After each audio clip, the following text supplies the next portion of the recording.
The second that I woke up, my eyes like fluttered, right? So you're kind of like trying to get your bearings on what's going on. At that point, it was like, why am I here? What's going on? Who are all these people? It's a really weird moment when you wake up, and it's kind of like, why did you do that? Why? Why did you make those decisions to put yourself and all of these people that are here, 65 hours of pain? Why did you do that? 9 years ago, Drew Mehringer was a student assistant at Rice under Tom Herman.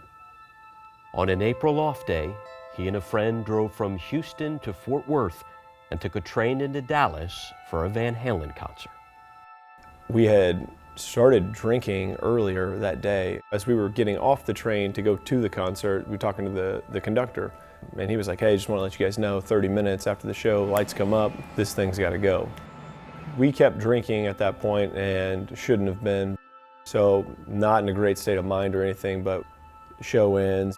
We look down at the watch and we're like, ooh, we only got like a couple minutes. We gotta go. And you can see the train conductor out there, like, kind of waving people like, it's about time, about time. So we start running to go catch the train, and we're cutting through the parking lots, and they mark off the parking lots with chains, and I didn't see one of them, and I ran full speed and hit it right in the middle of my shin, and I went face first into the ground. I got up, and we walked in to sit down for the train, and that's when, for me, I started to black out, like I was gone.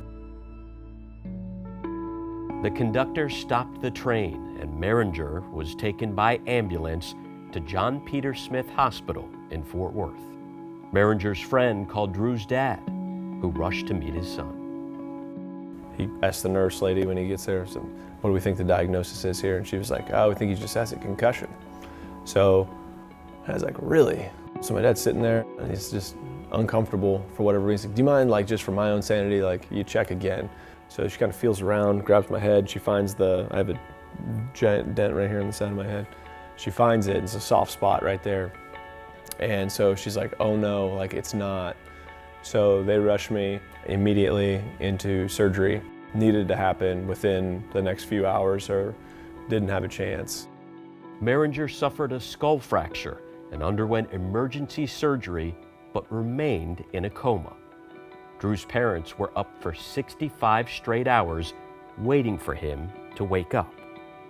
They didn't know when I was going to come out. It was kind of like monitor minute to minute, hour to hour, see how it goes. And by the grace of God, I woke up 3 days later and had no idea what was going on. Mehringer was in the hospital for 9 days, a period of time that changed his life. Greatest thing that's ever happened to me. I write down the words like no reserve, no retreat, no regrets every single day. There's 6 words that I learned from a story that I read while I was sitting in the hospital. And you look back and you don't want to have regrets on the things that you do in life. And that resonated with me in terms of where I wanted to be and how I wanted to develop. I tell my receivers all the time, if you're not putting everything on the line every single day, why are you doing it? Why are you holding something back? There's no real reason for you to have something left at the end of the day. What are you holding back in case of what happens?